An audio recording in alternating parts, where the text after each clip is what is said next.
我中了1亿！我的彩票！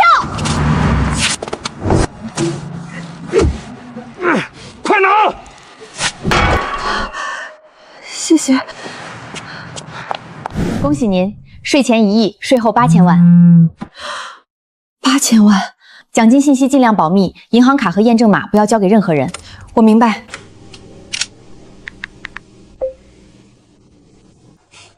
你电话来的正好，我有件事想告诉你。我们分手吧。理由？我们性格不合，你整天只知道工作，跟你在一起太累了。还有呢？你是不是已经有人了？我和方娜在一起了。什么时候开始的？这不重要，方娜比你温柔，也更懂得照顾我的情绪。所以你出轨还要怪我不够温柔？随你怎么想，反正我们没有未来。好，分手。你就没什么想说的？祝你永远别后悔。幸好彩票没发出去。知意姐，我和江浩是真心相爱，你要是觉得吃亏，我可以补偿你。好啊，你想要多少？不要钱，把过去2年由我完成却被你冒领署名的项目还回来。那是公司的安排，原始文件、修改记录和客户邮件都在我手里，是不是公司安排？查一查就知道。许知一，你别没完没了。感情上我不要的可以给你，工作上你偷走的必须还。什么？你和江浩分手了？已经说清楚了，谈了4年，怎么能说散就散？是不是你们吵架了？不是吵架，是我看清楚了。你都29了，再挑下去以后怎么办？妈是怕你后悔。我不会因为快到30岁就嫁给一个不合适的人，可别人会怎么说？别人不会替我结婚，也不会替我过日子。错过我，该后悔的是江浩，不是我。那就早点回家，别什么事儿都自己扛着。好。又想让我干活，让他拿功劳，中奖1亿，上司还想吞我的功劳，我不奉陪了。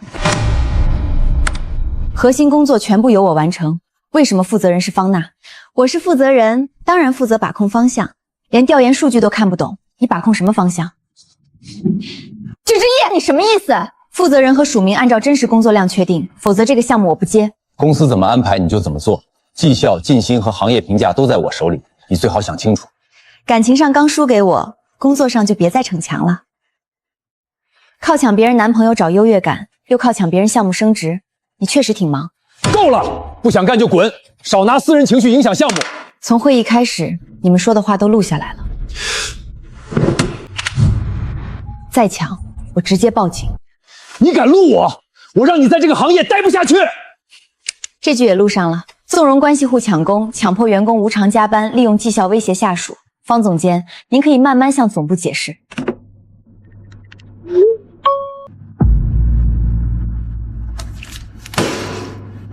这个项目我不接，这份工作我也不干了。你手里还有那么多项目，谁署名谁负责。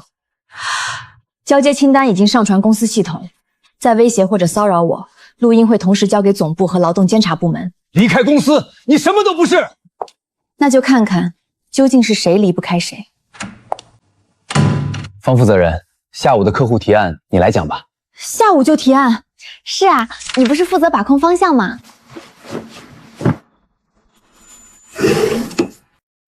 人不要了，表还能推。孟老师，我找许之夏，他今天几点下课？之夏最近没多少课了，生源减少，他的课时被砍了大半。那他晚上在忙什么？他又找了份餐馆夜班，说要自己攒考研费用，不想给家里添负担。他一个字都没说。喝了这杯，今晚的小费少不了你的。别推三阻四的，大家出来吃饭都痛快些。放开他！之夏，姐，之夏，站到我身后，我现在报警。少拿报警吓唬我！不许碰我姐！我是你姐姐，我会护着你。退后。你又是谁？律师。骚扰、污蔑、损坏财物，现场都有监控和录像，警察已经在赶来的路上，刚才的过程全部拍下来了。算你们狠！拍下车牌，备份视频。已经保存了。疼不疼？不疼。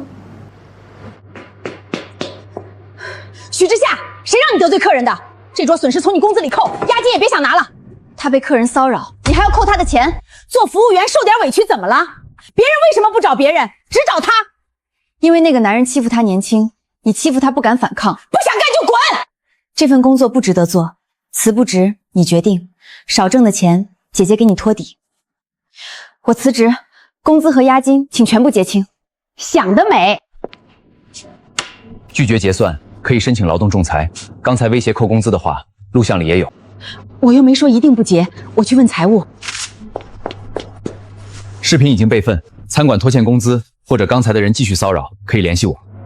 谢谢。先带他去检查。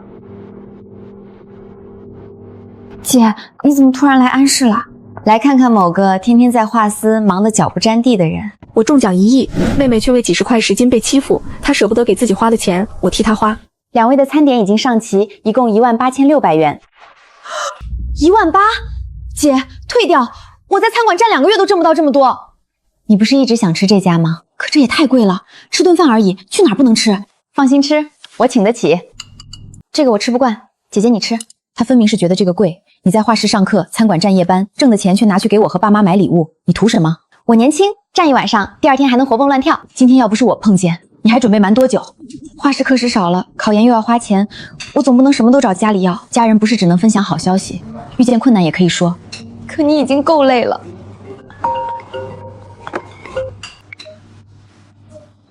你们姐妹俩真见上啦！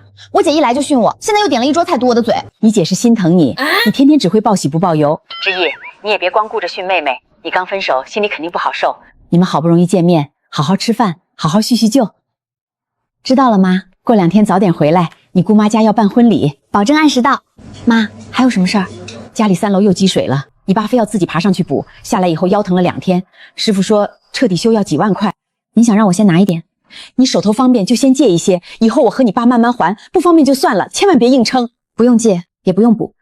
3楼推掉重做，防水和线路一起检查，整栋房子也重新装修，爸那辆旧车别再跑了，换一辆安全的新车。你这孩子自己在外面舍不得吃舍不得穿，有点钱就想着家里，钱就是用来让家里过得安心的，也不图什么新车，你和之夏平平安安比什么都强。房子要修，车也要换，爸腰不好，不能再让他开着旧车熬夜接单。好，妈听你的，你们好好说说话。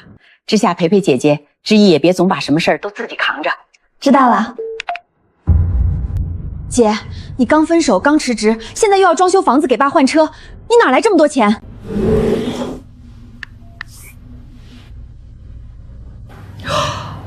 这么多！现在相信我没欠债了？你到底做了什么项目？一个项目能赚500多万？这是完税材料。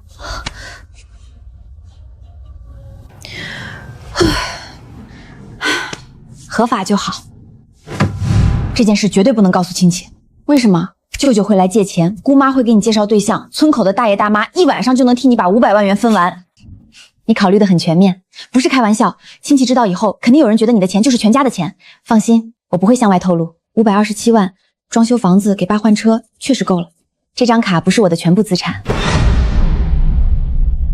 具体金额不告诉你。算了，你别说，我现在承受不了第2次刺激。学生拍摄的现场录像已经备份并交给警方，案件已经受理。还需要我们提供什么？之下手腕的伤痕照片、手机维修凭证以及餐馆的排班和工资记录，明天做笔录时一起提交。好，我会准备齐。不要删除蒋大勇之前的骚扰记录，也不要私下接受他调解。明白，谢谢。李警官，我就是喝多了，跟服务员开个玩笑，哪有他们说的那么严重？喝了这杯，今晚的小费少不了你的，少拿报警吓唬我！强迫陪酒、公开污蔑、酒后滋事、故意毁坏他人财物，这叫开玩笑？我赔手机，我马上赔。赔偿损失是你的责任，不代表其他行为不用承担后果。他终于知道怕了。不是因为你们人多他才需要负责，对你，就算只有你一个人，他也没有权利这样对你。该给的钱我们又没说不给，有必要把事情闹到劳动部门吗？员工依法维权不叫闹事，拖欠工资无依据扣留押金，也不是一句没说不给就能过去。工资、加班费和押金已经全部核算清楚，一共13600元，今天一次结清。这么多，包括他此前扣掉的工资和应付加班费，金额没有问题。这是你的工资，你自己核对，自己签收。可这些钱是你值夜班、端盘子、受累挣来的，不是他们施舍给你的。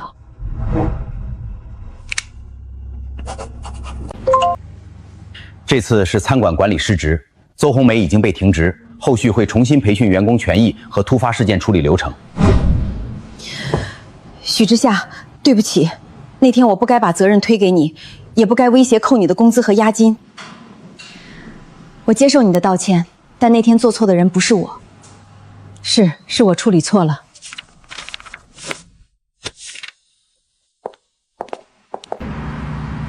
以前遇到这种事儿，我总觉得忍一忍就过去了，真闹大了，可能连工资都拿不到。你今天拿回来的不是额外补偿，是本来就属于你的东西。我以前以为你有钱以后保护我，就是给我交学费买东西，现在我明白了，真正的底气是别人做错了，我不用再忍。钱能让你暂时不用低头，但以后的人生得由你自己占值。手续已经处理完了，以后再遇到类似情况，先保护自己，再保存证据。宋律师，我记住了。前几天还追着我问目标院校，今天就不考了？许之夏，你变得是不是太快了？突然想通了，再读几年也不一定有好工作，还不如早点挣钱。是真想通了，还是觉得家里没钱，所以不敢想了？姐，你怎么进来也不敲门？我敲了，你忙着放弃人生，没听见。你要是真不想学，我不会拦你。可你的作品集改了3遍，现在突然说不考，我不信你舍得。画室课时没了，餐馆也不能再去，家里要修房子，爸还得换车，姐姐现在又没工作，所以你准备把自己先省掉。我只是想先找份工作，等家里轻松一点，以后也可以再考。你自己信这句话吗？先别急着替所有人省钱，你只回答我一件事：如果不用考虑钱，你还想不想考？想，那就行。可家里的情况不用你拿前途去填，我也没说一定让你考，只是不想让你因为没钱连选择都不敢选。那你想怎么办？给我几天，我把你能走的路和要花的钱都摆出来，到时候你想继续读书出去看看，还是毕业工作，都由你自己选。别急着拒绝，先看看自己到底还有多少条路。别急着拒绝，先看看自己到底还有多少条路。你这几天不回消息，就是在准备这些？先做，站着看也不会少花钱。目标院校辅导课程、学费、生活费，你连我每天吃多少钱都算了。不算清楚，你只会觉得读研很贵，然后自己吓自己。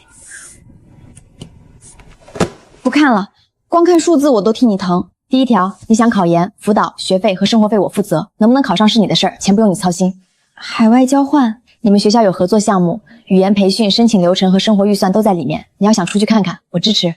我英语4级都是低扣飞过的，所以才有语言培训，不是让你明天拖着行李去机场。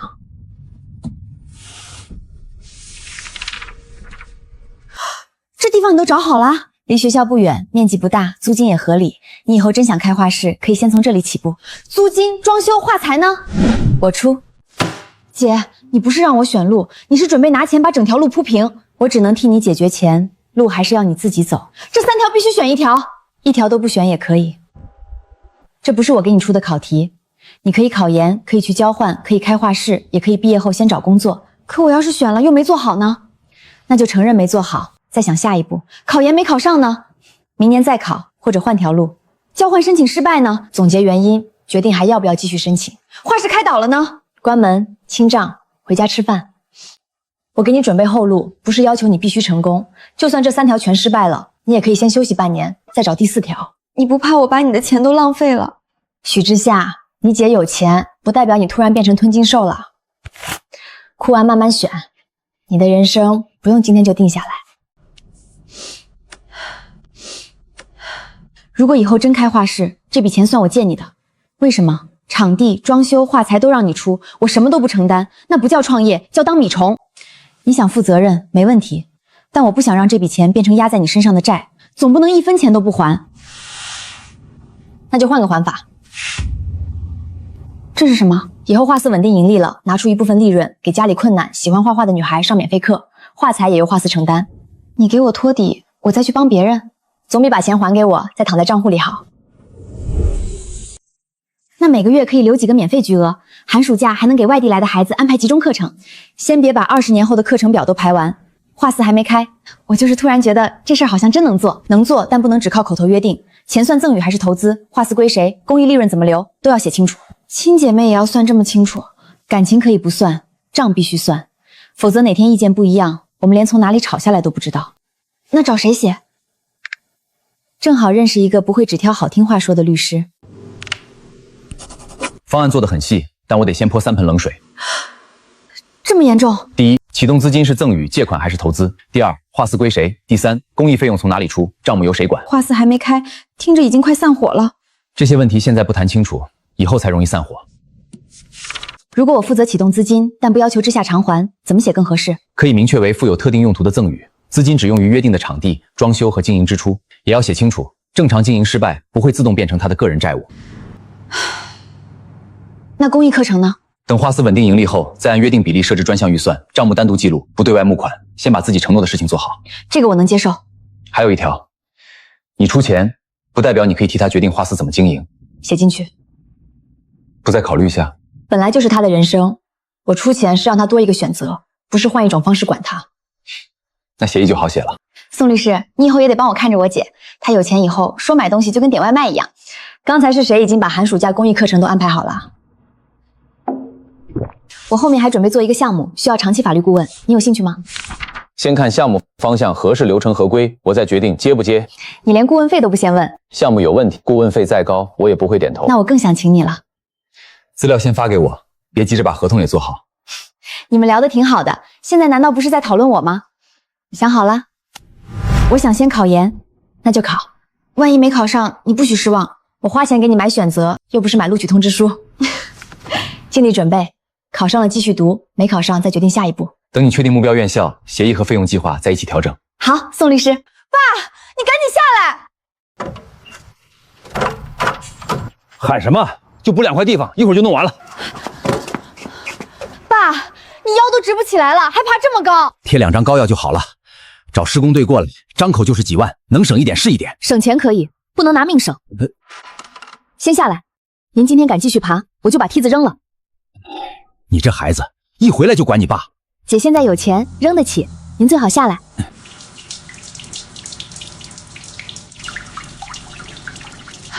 也没那么严重，等天气好了，让你爸重新刷一层防水就行。这不是刷一层防水能解决的，水电、墙体和保温都得一起检查。哪有那么夸张？这房子住了这么多年，不也好好的？确实挺好，外面下大雨，3楼下中雨，家里下小水。别跟着你姐起哄。你给谁打电话？正规设计和施工团队。不许打，补个屋顶用不着设计师。我要修的也不只是屋顶。志毅，修3楼就行了，怎么连1楼墙皮都量上了？老房子水电老化，保温也差，既然要修，就一次处理干净。排水、防水、保温和水电需要整体重做。许小姐还提出增加地暖、中央空调和适老化卫生间。是老化，我们还没老到不能走路呢。不是说你们老，是卫生间地面太滑，加扶手做防滑，半夜起来也安全。地暖也不用装，冬天多穿2件衣服就过去了。爸，你每年冬天都说腰疼，还抱着热水袋不撒手。地暖装上以后，热水袋可以退休了。1楼南面的储物间会改成许先生的独立休息室，靠窗的位置增加1张护腰床和书桌。我哪用得着单独一个房间？您跑完夜车，怕吵到妈，经常在客厅坐着休息，以后累了就进去躺一会儿。2楼阳台封闭后会改成阳光花房。给我的？不然给爸种膏药吗？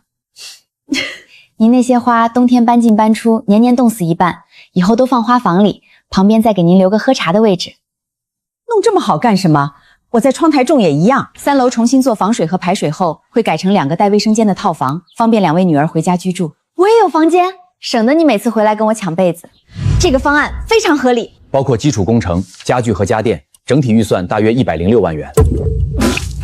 多少？106万元左右。不修，这房子当年盖起来都没花这么多。花房不要，地暖不要，家具也不换，把漏水的地方补上就行。承重结构不动，具体家具你们自己挑，但防水、水电、保温和卫生间必须改。安全问题没得商量。100多万不是100多块，你刚挣点钱，哪能全砸在旧房子上？钱花在让你们住的安全舒服的地方，叫花在刀刃上。许先生，腰托可以上下调节，座椅还有通风和加热功能，长时间驾驶会舒服不少。也就那样，车能开就行，弄这么多功能干什么？刚才是谁一坐进来就不想下车？我是在帮你姐试车。那您觉得能不能买？车是不错，但30多万太贵，看看就行，别真买。已经买了。你什么时候买的？您试坐之前。那你还问我干什么？确认您不会嫌弃。退掉。旧车刹车修过2次，电瓶换过3次，空调也坏了。您想继续开车我不拦，但不能再拿安全审。修一修还能开。爸，您是开网约车，不是参加旧车耐久挑战。这车到底怎么付的？有免息购车方案，保险、保养和充电服务也一起办了。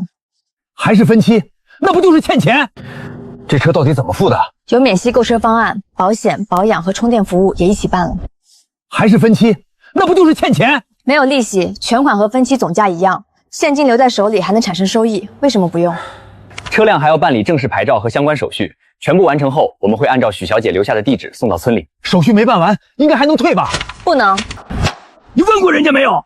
没问。爸，接受现实吧。您现在不是没车，是车还没到。我就是牙有时候疼，吃2颗止痛药就好了，哪用得着做这么多检查？我的腰也是老毛病，贴膏药就行。很好，一位止痛药派，一位膏药派，今天统一听医生的。腰伤拖了不短时间，后续要按疗程治疗，长时间久坐和连续夜间驾驶都要控制。医生说的，您总不能怪我。你把医生找来当援兵了。有几颗牙拖得太久，需要分阶段处理，再一直靠止痛药，后面只会更麻烦，要花很多钱吧？费用不用您管，按医生的方案治。你现在一开口就是不用管，我怎么可能不管？那您负责按时来，我负责付钱，咱们分工。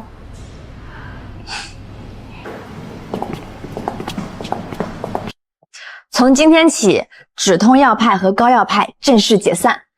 就你话多。又是什么？给你们准备的生活备用金，1人50万元。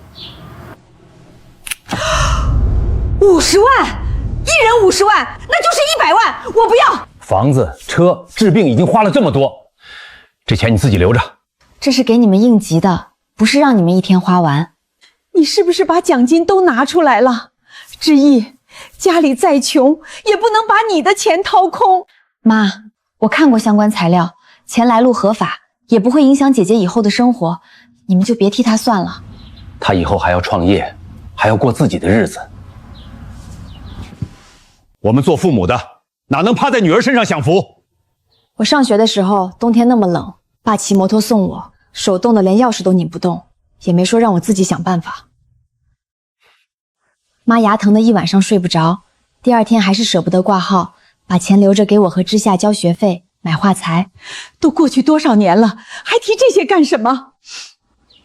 因为现在我有能力了，让你们住得暖和一点，开车安全一点，生病及时治疗，只是因为我心疼你们。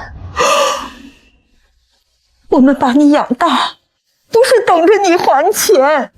我知道，这钱也不是还给你们的，是让你们想买什么就买什么，别每次都先看价格。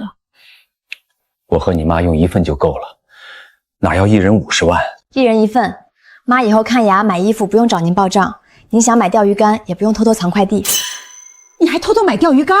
现在说的是孩子的钱，别扯远了。钱我们先替你放着，但有句话你必须记住。您说。别因为手里有钱就觉得什么人都可信，别人说几句好听话你就把钱往外拿。也别为了我们什么都舍得，房子可以不装修，车也可以不开，你自己的事业和生活不能耽误。我心里有数。江浩的事儿已经过去了，以后再遇到人慢慢看，别为了结婚委屈自己，也别让人冲着你的钱来。只要你别被人骗，别在外面受委屈。好。那现在可以讨论我的3楼套房了吗？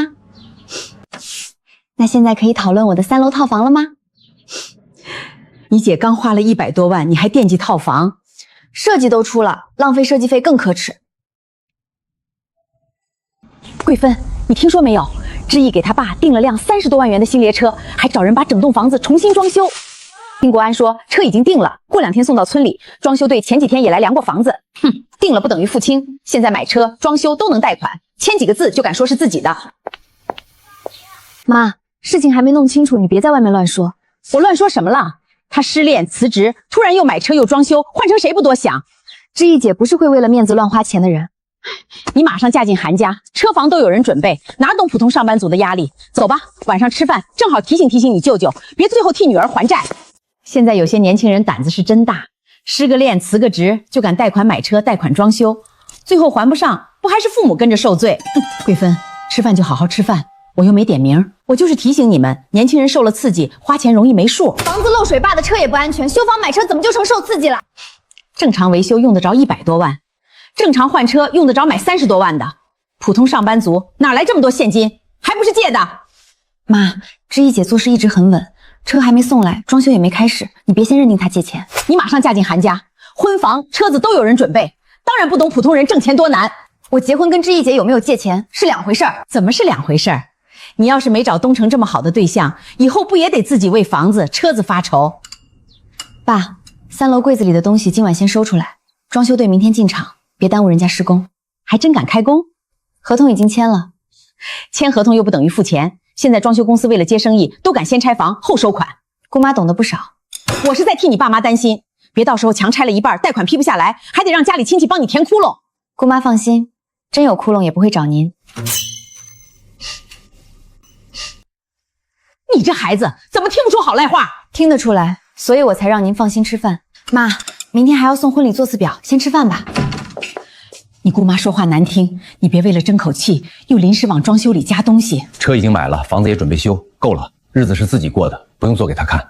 合同在姑妈说这些话之前就签了，该怎么装还是怎么装。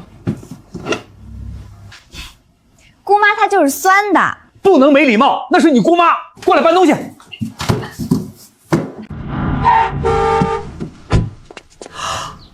这就是知意给他爸订的车？是的，车辆已经完成上牌，保险、保养和充电服务也全部办理完毕，今天正式交付。在市里放着不也一样，非得让人送到村里？爸，车买来就让您开的，不是让您供在展厅里的。许先生，请您验车签收。车倒是真的，贷款几年？免息分期。我就说嘛，30多万元的车哪能说买就买？分期不还是欠钱？全款和免息分期总价一样，现金留在账户里还能产生收益。既然不收利息，我为什么不用？说的再好听也是贷款。姑妈以后遇到免息优惠，记得坚持全款，千万别占便宜。你笑什么？我觉得知妍姐算得挺明白。许小姐，材料清单和施工安排都带来了，今天先做现场保护，明天正式拆除老化部分。装修也分期，还是先拆房，等以后有钱再付？没有分期，工程款、家具和家电费用都已经一次性结清。全部结清了？是的。我们确认全款到账后，才安排正式进场，不存在先施工后欠款。106万，全付了，全额到账。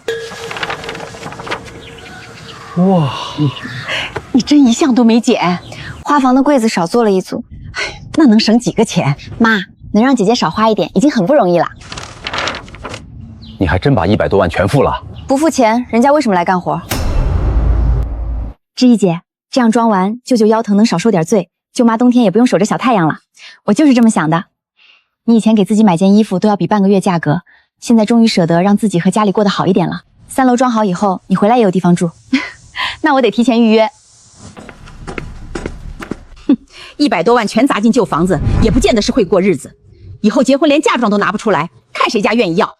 妈，知意姐刚把家里的生活安排好。你怎么又扯到嫁妆了？我也是替她着急。女人快到30，手里再没点嫁妆，条件好的人家凭什么？姑妈，我装修房子是为了让我爸妈住得舒服。话别说得太满，女人最后还不是要结婚？结不结婚要看对方值不值得。谁要我拿房子、车和嫁妆讨好他，我也不会选他。我花自己的钱让家人过得舒服，不需要向谁证明，也不需要谁批准。妈，知意姐没有借钱装酷，也没有乱花钱，我还不是怕她年轻冲动。那现在可以放心了。你自己心里有数就行。知意姐，我妈说话一直这样，你别往心里去。她是她，你是你，我分得清。不管怎么样，我替你高兴，你终于不用再什么都舍不得了。你也一样，结婚以后别把自己的工作和生活全放下。东城说过，结婚以后不会拦着我工作，别人说什么是一回事，你自己给不给自己留选择是另一回事儿。我记住了。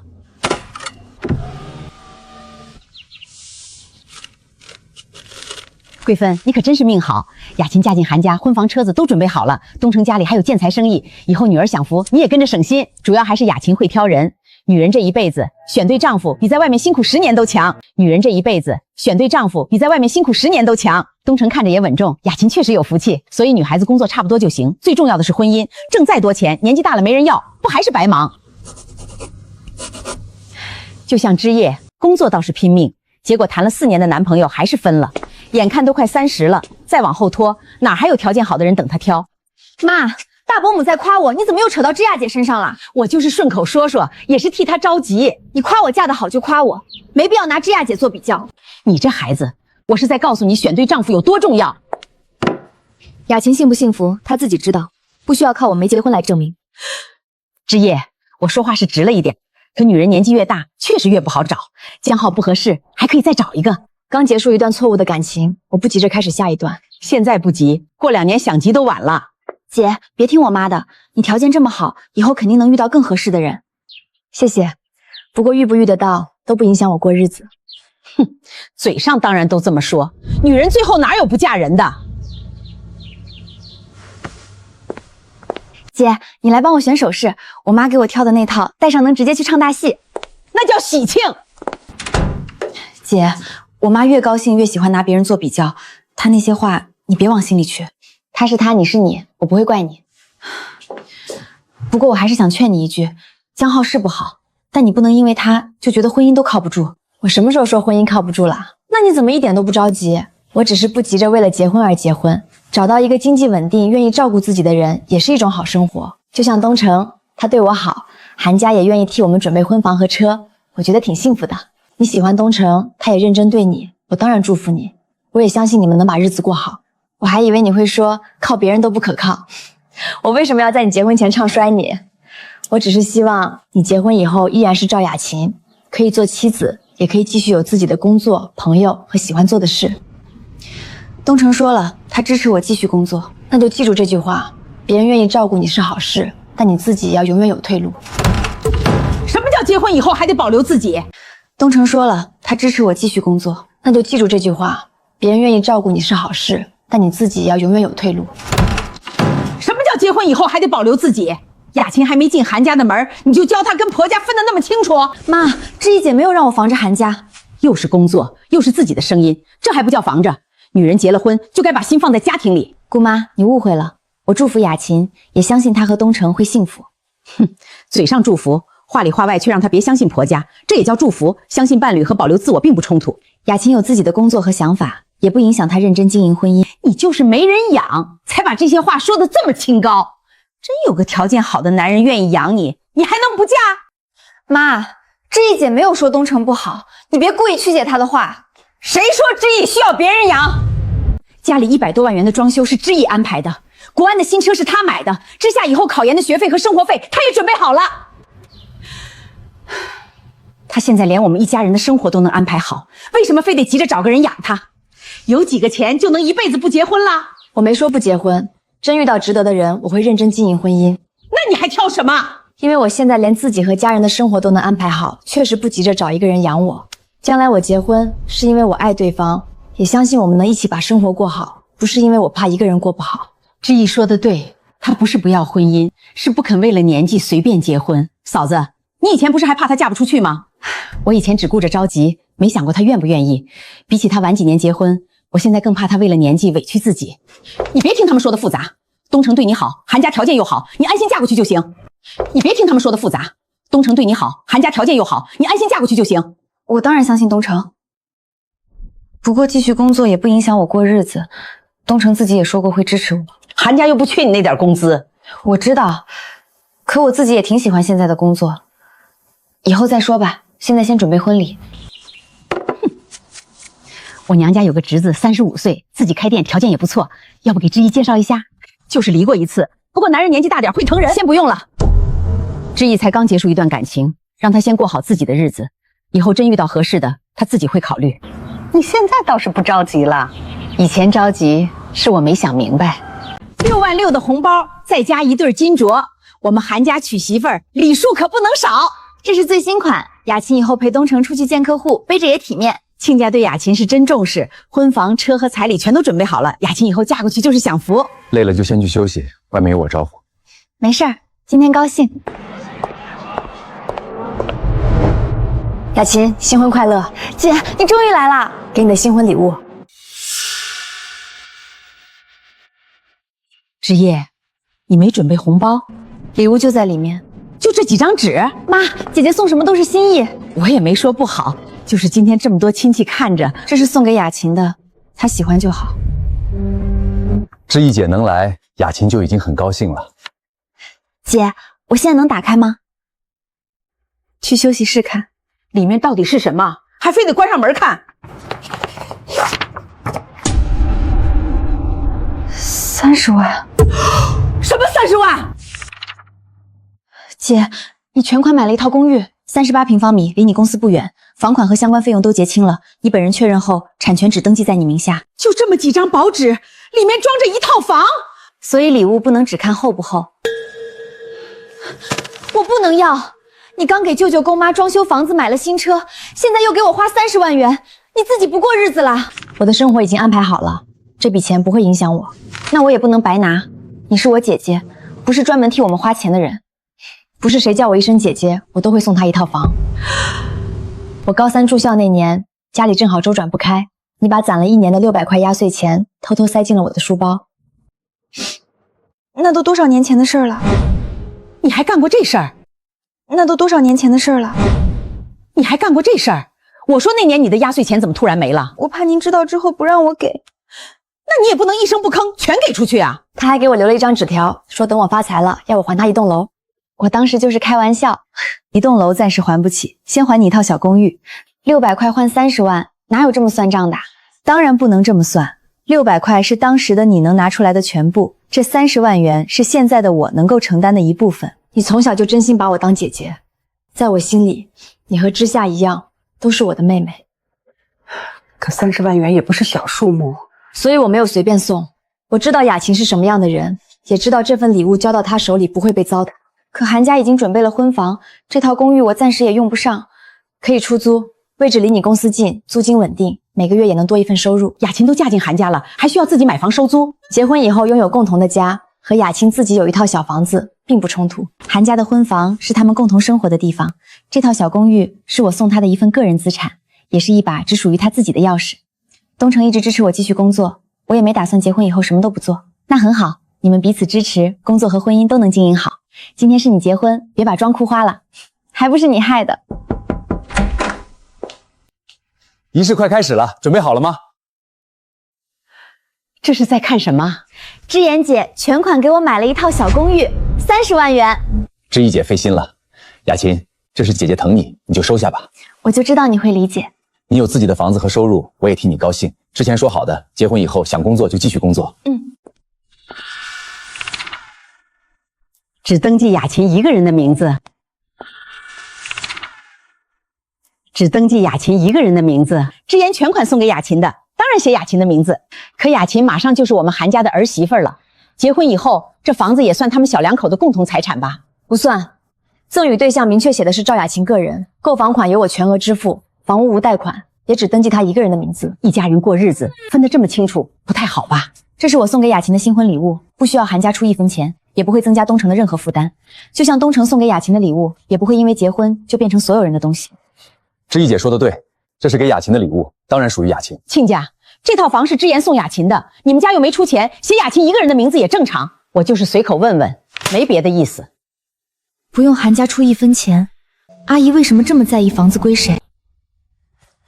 妈只是习惯把事情问清楚，你别多想。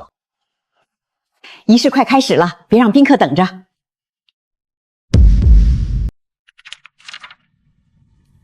姐，这套房我收下，这才对。但以后物业费、维修费，还有房子里的所有事情都由我自己负责，你不能再替我花钱了。可以，房子送给你，生活还是由你自己经营，工作我也会继续做。东城支持我，我自己也喜欢。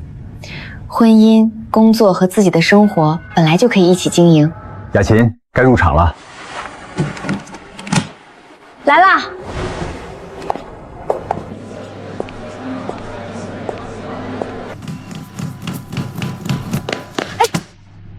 等等，3楼现在还不能住，不是已经装完了吗？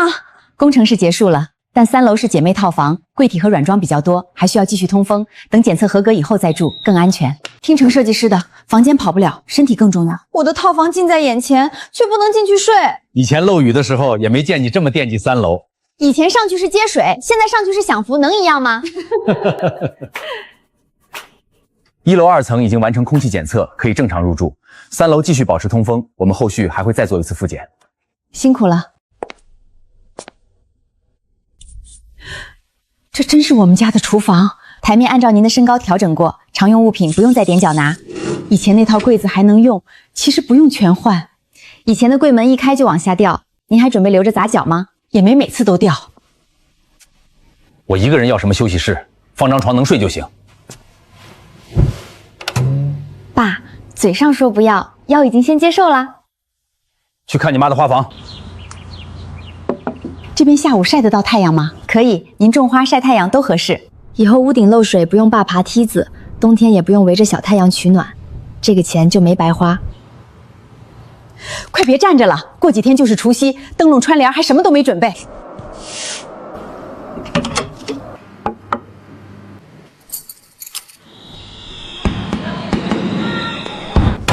借条？我这个亲舅舅借50万元，还要给你写借条？你把我当外人防着呢？您刚才说是借钱，借钱写借条有什么问题？舅舅又不是不还。刘鹏想开家店，前期需要50万元周转，等他挣了钱，第一个还你。开什么店？年轻人喜欢的店，餐饮加盟都可以。店面选在哪里？钱还没到位，怎么选店面？经营计划和预算呢？都是自家人，我还能骗你？你先把钱拿出来，后面的事情我们自己安排。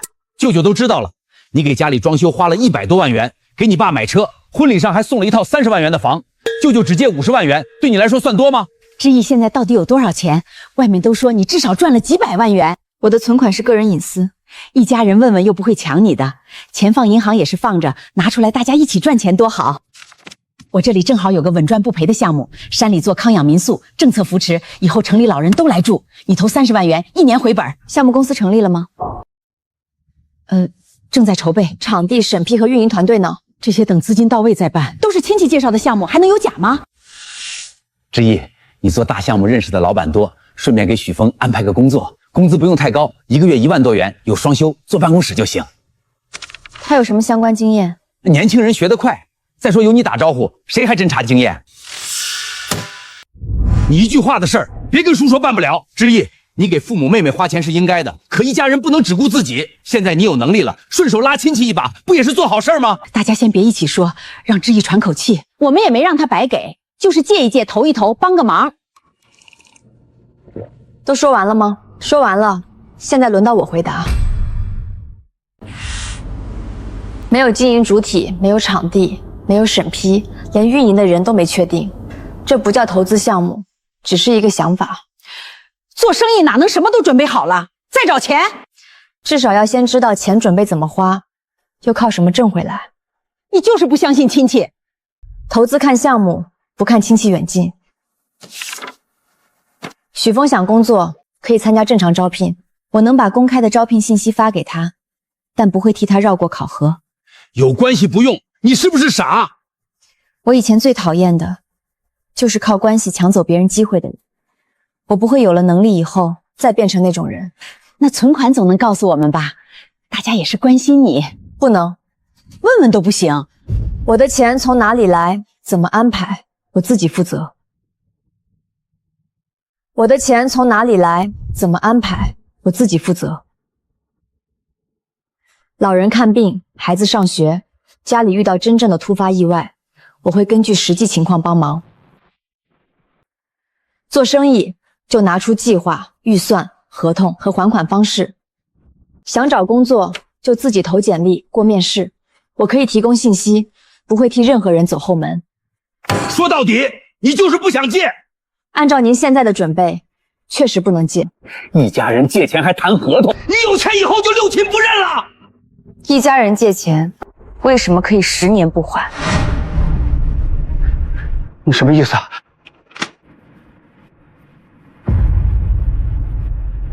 ？10年前的欠条，这3万元，您还了吗？都过去10年了，谁还记得？说不定早就还了。没还，这张欠条一直放在旧柜子的工具箱里，装修收拾东西的时候，知意才重新翻出来。姐夫，3万元而已，咱们这么多年的亲戚，你还真准备追着我要？我10年没追，不代表这笔钱不存在。你们家现在都花100多万元装修了，还盯着3万元不放，不嫌难看吗？姐，你说句话，我可是你亲弟弟，知意是我亲外甥女，她这么对长辈，你也不管。建民，你先把开店的事情说明白。我不是已经说了吗？刘鹏要做生意，到底开什么店？可能做餐饮，也可能加盟品牌。店面租金多少？谁负责经营？刘鹏以前做过吗？年轻人不是怎么知道？钱到手以后再慢慢看。那你连做什么都不知道，就敢张口借50万元？姐，怎么连你也帮着他？我不是帮谁，我不能逼自己的女儿拿50万元陪你们试着玩。姐夫，你以前最讲亲戚情面，今天就任由女儿把事情做绝。以前我顾情面，所以那3万10年没追。可知意的钱是他自己的，你先把旧账还清，再拿出正经计划，才有资格谈借钱。3万跟50万能一样吗？50万，3万都没有信用，凭什么让人相信你会还50万？舅舅，您如果真想帮刘鹏开店，就让他本人带着完整计划来见我。那你愿意见吗？我只说愿意看，没说一定出钱。在旧账还清之前，我不会考虑任何新借款。不借就不借，有几个钱真把自己当大人物了。我们就是来拜年的，也该回去了。项目的事儿以后再说。知意姐，我本来不想麻烦你，可我爸前段时间做手术，家里的钱都用在医院了。学校催春季学费和住宿费，我想先申请缓交。我们不是白拿，可以写借条，等他爸身体好一点，我们慢慢还。雨桐还准备继续读吗？准备。我上学期成绩排专业第6，还申请了勤工助学。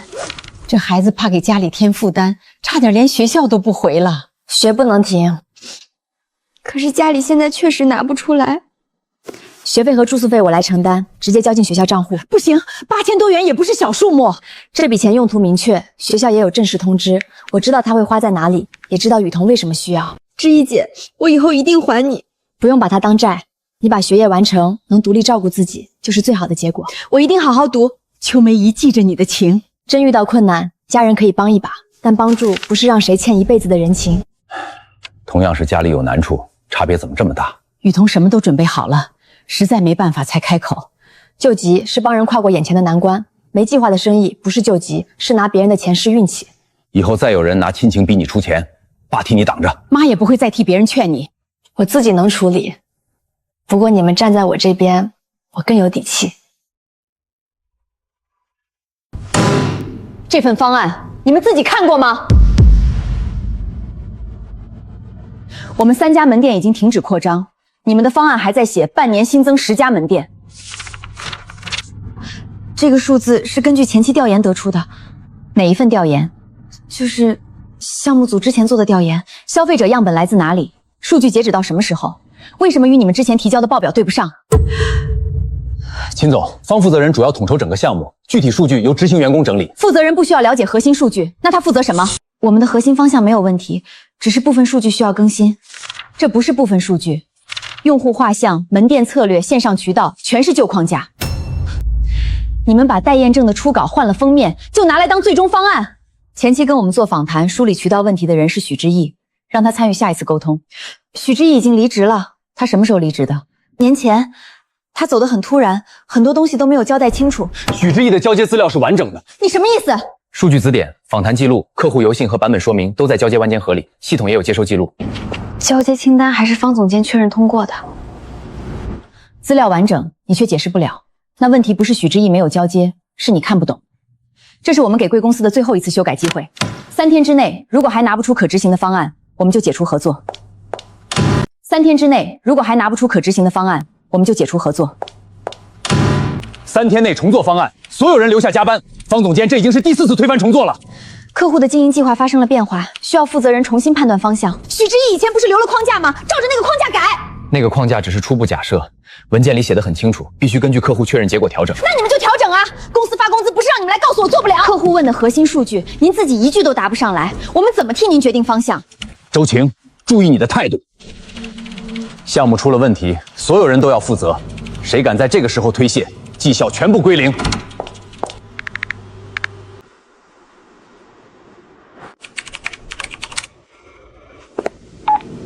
知意姐，最近过得怎么样？有事说事。公司还是很认可你的能力，只要你回来把兰亭项目完成，我可以跟我哥说恢复你的职位。项目负责人是谁？当然还是我，不过前期执行一直是你负责，你回来上手最快。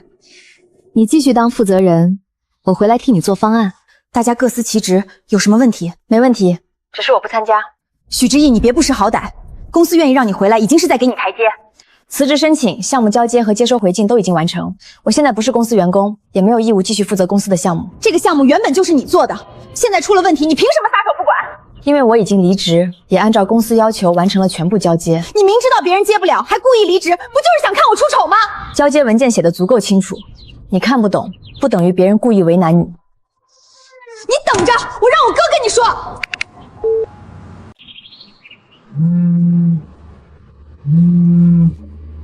许知意，兰亭项目因为你的突然离职遭受重大损失，公司有权追究你的责任。请把追责依据和正式文件发给我。你别以为离职就没事了。我在这个行业认识的人比你多，只要我一句话，以后没有公司敢用你。这句话我也录下来了。你又录音？面对喜欢威胁员工的前上司，留证据是正常习惯。你现在回来把项目完成，公司可以不追究你擅自离岗的责任。我的离职申请已经被接收，交接清单也有公司确认。方总监，您准备追究哪一项？方总监，您准备追究哪一项？既然您想追责，我把材料重新发一遍。他怎么还留着这些？原始文件、修改时间、客户邮件，全都在。如果公司认为我造成损失，欢迎正式起诉，到时候我会提交全部交接记录。如果你们继续骚扰、威胁，我也会把抢功、无偿加班和职权压榨的材料交给公司总部与劳动监察部门。都是以前的内部管理问题，没必要闹大。那就别再联系我。哥，不能让他把这些交给总部。别再给他打电话了。那项目怎么办？3天时间，你们只是换了数据，又重新排了一遍版式。整体策略需要更多时间验证。如果许知意愿意回来，我们许知意已经不是贵公司的员工，我们付费合作的是你们公司，不是要求一名离职员工永远替你们兜底。秦总，再给我们一次机会。终止合作，即日起解除合作。项目负责人无法解释基础数据，方案连续使用过期信息，管理人员强迫非核心成员反复填补漏洞，这些问题已经写入正式反馈。您把反馈发给总部了？这是正常的合作反馈。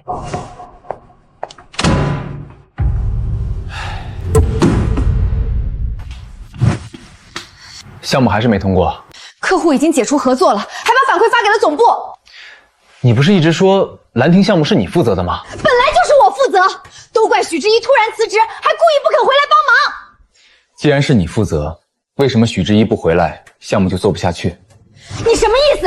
你觉得我不如他？我只是问清楚，你以前说那些方案都是你做的，他只负责一些执行工作。他就是比普通员工多做了一点，谁让他一直抓着数据和客户不放？他的交接资料不是完整的吗？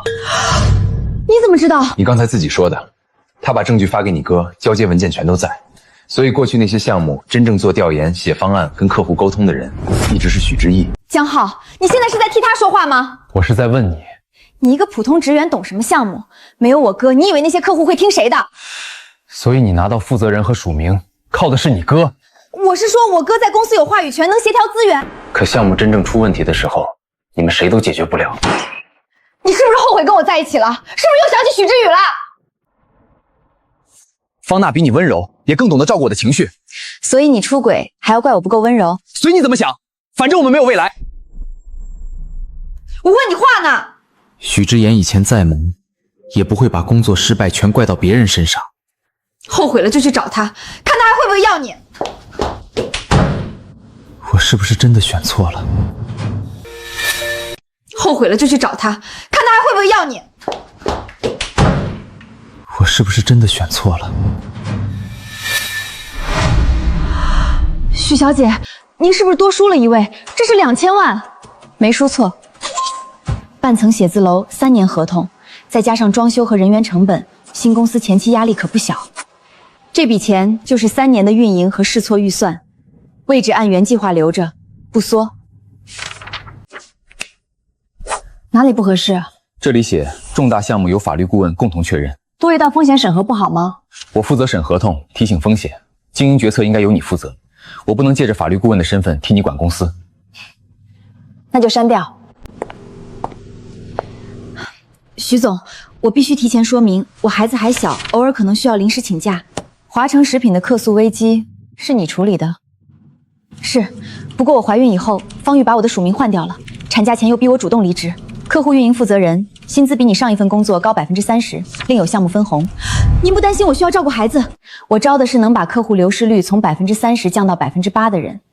至于孩子生病，谁家都可能有急事。我接受。徐总，谁做方案，最后就真的写谁的名字？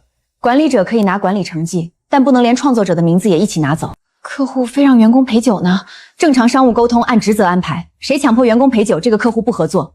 喝多少酒不算工作能力。育儿弹性办公，这些会写进合同吗？已经写进去了，不是口头福利。公司允许项目失败，也允许员工成长，但不允许靠抢功和压制赚钱。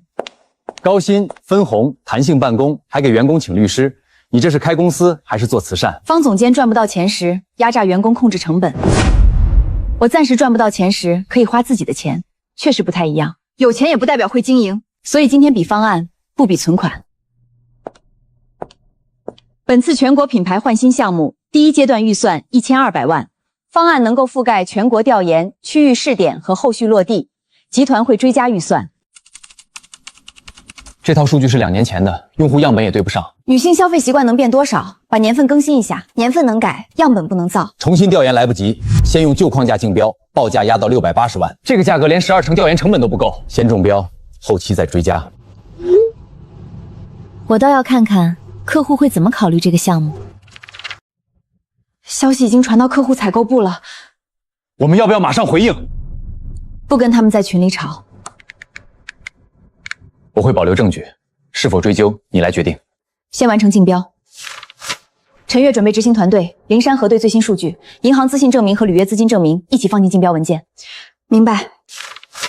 陈月准备执行团队，灵山核对最新数据，银行资信证明和履约资金证明一起放进竞标文件。明白。他们想拿资金链挡路，我们就把这条路堵死。根据调研，25至35岁的已婚女性仍是华越最核心的消费人口。数据采集时间：去年年底。这份报告发布于2年前，样本里还有华越已经停产的产品。基础消费习惯不会有太大变化，华越要开拓独居女性、银发女性和限于年轻消费者，你却建议我们继续缩小用户范围。我们的优势是价格，只需要680万元。因为你们删掉了8座城市的调研和全部试点成本，这不是低价，是先删掉必要工作，中标后再要求客户加钱。我们的调研覆盖12座城市，4300份有效问卷和600次深度访谈。华越的问题不是女性用户减少，而是仍在用单一家庭身份理解所有女性消费者。调研、客户运营、渠道试点都有明确负责人，出现问题时能够立刻找到真正负责的人。方案很完整，但贵公司刚成立，有人质疑你们的资金链。银行征信证明、公司账户资金证明和履约资金证明都在这里。证明有效，履约资金没有问题。他真拿了2000万开公司？有钱不等于有能力。本次中标方安氏知意品牌策划有限公司。我们的报价只有他们的一半。知意品牌的全国调研与区域试点方案已通过董事会审核，项目范围扩大，整体预算提高到2000万元。说到底，他不就是有钱吗？你只能看得到这些。资金只能证明履约能力，让知意品牌中标的是最新数据和真实团队，威胁离职员工，长期包庇亲属，篡改项目署名，还因管理失职丢失重要客户。方玉，你怎么解释？许知音对离职有怨气，他提交的材料不能全信。调查期间，总部收到17名员工的实名投诉，拖欠加班补偿、绩效威胁、打压怀孕员工，17个人也都在针对你。许知宇的原始文件和客户邮件都在系统里，方娜只在汇报前换了署名。修改权限来自方总监的账户，那都是我哥安排的，跟我没关系。你胡说什么？本来就是你让我换名字的。结合过往工作表现与项目相关情况，即日起调整方玉的项目总监职务，终止劳动合同。我为公司工作这么多年，你们不能因为一次项目的情况就做出这样的决定。结合过往工作表现与项目相关情况，即日起调整方玉的项目总监职务，终止劳动合同。我为公司工作这么多年，你们不能因为一次项目的情况就做出这样的决定。这是结合多方面情况综合得出的结论。方娜长期冒领他人成果，使用虚假履历及过期数据，即日起辞退并撤销。那些奖项都是我的，方案不是你做的，奖项自然也不属于你。那我以后怎么找工作？用你的真实履历找。补偿到账了，被取消的项目记录也会重新更正，这是你本来就应该得到的。如果不是你愿意留下证据帮你拿回应得的东西，你能坐在客户运营负责人的位置上，靠的是自己的能力。华悦项目合同、分红协议和数据合规文件全部审核完成。宋律师还有经营指示吗？没有，我负责提醒风险，不负责替徐总做决定。开会，先把第一阶段调研做好。签了，你那套小公寓先抵押20万元，等公司缓过来，马上给你赎回来。拿我的房子抵押，公司到底欠了多少钱？就是周转暂时出了问题，夫妻遇到难关本来就该一起扛。我问的是欠了多少。雅琴，你听我解释。这笔的金额竟然这么大！哼，经营周转难免有资金调度，家里的资产都在，不会有问题的。那婚房的安排是怎样的？婚房也被纳入了相关的资产安排里。这是什么时候的事儿？结婚以前，那时候公司就需要资金，没必要拿这些事儿吓你。所以你们婚前就欠着巨债，婚房也早就抵押了，却一直告诉我公司生意兴隆。我娶你是真心的，债务只是暂时困难，难道结婚以后还要分你的我的？可以不分，但先把全部账目给我看。公司欠款、个人担保、婚房抵押，一项都不能少。账目不公开，我1分钱也不会拿。一家人还查账，你这是防贼呢！你们婚前能瞒我这么多，我为什么不能防？我可以拿5万元应急，但前提是让我看完整账目。5万元能解决什么？至少这是我在弄清楚情况前能承担的最大风险。彩礼存款都捏在你手里，你只肯拿5万，嫁进韩家还想着给自己留后路？那是我的个人存款。你连孩子都没有，工作也赚不了多少，不如辞职备孕，家里的事由东城负责。我不会辞职。公司现在这么乱，你还只顾自己的工作？公司出问题不是我造成的，你们要我拿钱，至少让我知道钱填进了什么窟窿。不需要你辞职，把小公寓抵押，先还掉这个月到期的货款。一家人就该共度难关，你留着一套个人房产分得这么清，说明你根本没把韩家当自己家。这套小公寓是姐姐送你的一份个人资产，也是一把只属于你自己的钥匙。这套房我不抵押，600万，婚房也是抵押的，他们婚前全瞒着我。600万，婚房还是抵押的，韩家结婚前怎么一句都没提？这还不是全部。600万，婚房还是抵押的，韩家结婚前怎么一句都没提？这还不是全部，他们不让我看账，却让我拿存款抵押小公寓。你们才结婚多久？现在闹出去，村里人会怎么说？妈不是让你吃亏，夫妻哪有不遇到难处的？要不先拿一点钱陪东城度过这关。如果只是生意失败，我可以一起想办法。可他们婚前就知道债务，却故意瞒着我。结了婚，账算得太轻也伤感情。结婚是一起过日子，不是替男方全家偿还故意隐瞒的债。妈，你以前总说我嫁得好，现在他们盯上姐姐送我的房子，你还要我用房子保住这个嫁得好的名声吗？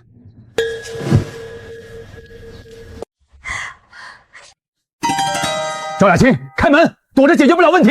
我说过，账目不给我看，我不会签。你非要把我们逼到绝路吗？韩东城，你再敲一下，我就报警。这是我们夫妻之间的事儿。他不愿意见你，你堵门就不再是夫妻沟通。他拿着韩家的彩礼和存款，却不肯帮韩家还债。婚前债务是你们瞒下的，别说的像他欠你。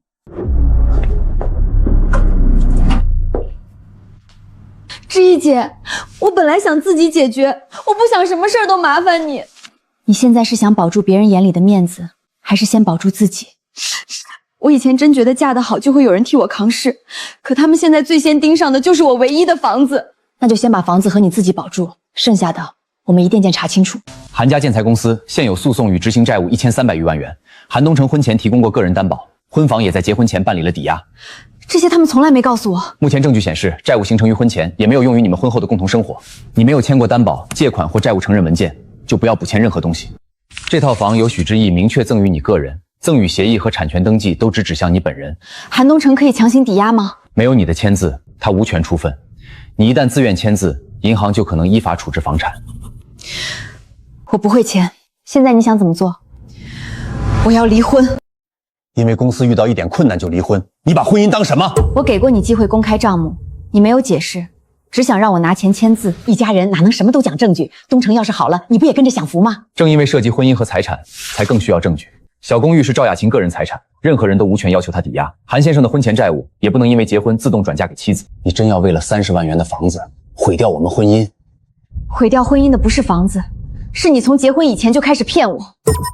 离就离，彩礼和房子一分都别想带走。彩礼如何处理依法协商，至于小公寓，从来不属于韩家。公寓是我自己的，你们家的债也请你们自己承担。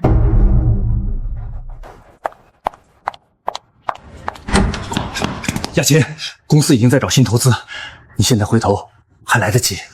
你到现在还觉得我离开只是因为公司没钱？我离开是因为你从来没把我当妻子，只把我当成可以填债务窟窿的人。东城，银行又来催了，赵雅琴那套房真一点办法都没有。已经离婚了，房子跟我们没有关系。妈挑了半天，也不知道你喜不喜欢这个颜色。挺好的。雅琴，对不起，以前我只教你怎么嫁得好，从来没教你怎么保护自己。你刚出事时，我还怕别人笑话，差点把你又推回那个家。妈，我知道你是怕我以后过不好，可我连你现在过得好不好都没看见，只顾着别人怎么说。以后你结不结婚，跟谁结婚，都由你自己决定。妈不拿这些跟任何人比了。1000万元不是小数目，我们可以合作，但所有资助对象必须经过审核，资金用途也要公开审计。我同意。我设立的是专项计划，不是随意发钱。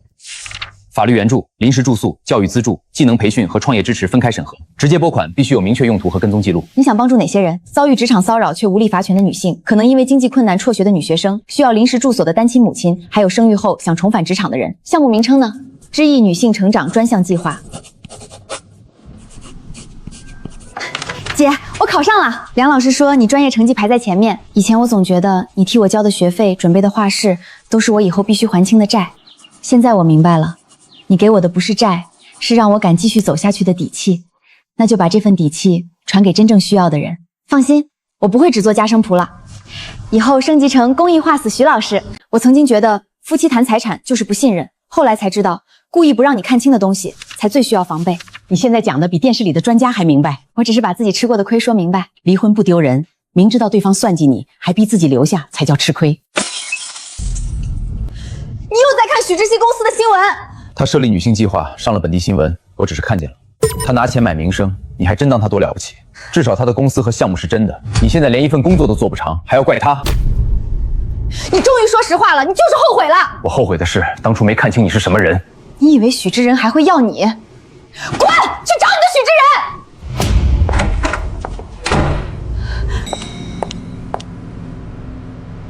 知意，我们能聊聊吗？不能。我和方娜已经分手了，我后来才知道，他那些项目全是假的。这和我有什么关系？我们在一起4年，我现在才明白，真正适合我的人一直是你。你是后悔失去我，还是后悔没赶上我的公司、房子和基金？我不是为了钱。那就更没什么可聊的了，因为我也不是为了钱才不选你。共享相册即将停止服务，请及时下载历史备份。他分手那天就已经中奖了。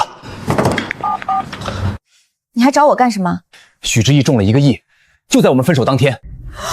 你说什么？他中奖的时候还没正式分手，这笔钱不可能跟我一点关系都没有。你现在知道算4年感情了？你也别装清高，你不是一直觉得他欠你吗？他故意隐瞒中奖，等你主动分手，说不定从一开始就在算计我们。他至少应该给我补偿。他们怎么知道彩票的事儿？他们怎么知道彩票的事儿？以前共用过的云端相册，照片虽然从手机里删了，旧设备的历史备份没有清掉。先保存全有记录，不回复。购买记录、兑奖凭证、银行入账时间都在，分手通话时间和他们承认交往的聊天记录我也留着，足够证明彩票属于你个人，也能还原完整时间线。让律师团队发函，再继续骚扰就报警。许知意，你有本事出来说清楚！知意，我只想跟你谈谈。知意不想见你们，马上走！叔叔，这是我和知意4年感情的事儿。你出轨分手的时候，怎么不谈4年感情？是许知宇先隐瞒中奖，故意诱导江浩分手。继续说，声音大一点。你们每句话我都录着。律师函已经收到，还敢堵门？知意，我不是来闹的。我们在一起4年，我陪你走过最难的时候。你中奖以后，至少应该给我一点补偿。彩票是我个人购买、个人持有、个人兑奖，我们只是恋爱关系，你对奖金没有任何权利。可你中奖那天还没跟我分手，有没有分手都与你无关。你明知道自己有钱，却故意不告诉他，不就是等着看我们后悔吗？你们也太看得起自己了。2位已经收到停止骚扰通知，继续堵门、威胁和索取没有法律依据的财产，我们会立即报警。如果我早知道他中了1个亿，我根本不可能跟他分手。你终于说实话了，幸好你当时不知道，否则我可能过得比现在惨多了。律师函已经明确要求停止联系，你们仍然多次打电话堵门索财，再继续骚扰将依法处理。我们只是来讨说法。我和他恋爱4年，恋爱时间不是财产权证明。都怪你，当初是你自己要分手，现在凭什么拉我一起来丢人？不是你说许知人在算计我们，让我来要补偿吗？你要是没贪这笔钱，会听我的。我最庆幸的不只是中了奖，彩票被风吹走的时候，我拼命把它捡了回来，回头也没用，我从来没打算再捡。下一场宣讲报名已经满了，画司那边也是，孩子们还问什么时候能再上课。第1季度资金使用合规，受助项目也完成了回访，那就按原计划推进第2批。数据来源重新核对，不能再直接复制旧文件。知道了。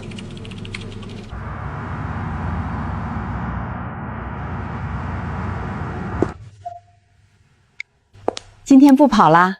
以后每天少跑几个小时，腰也能多用几年。今年第1茬都尝尝。雅琴明天还要去做宣讲，我现在给她打下手，不拖后腿。妈第1次发宣传册，见人就说离婚不可怕，没退路才可怕。我这不是怕人听不懂吗？明年春节我可以转正吗？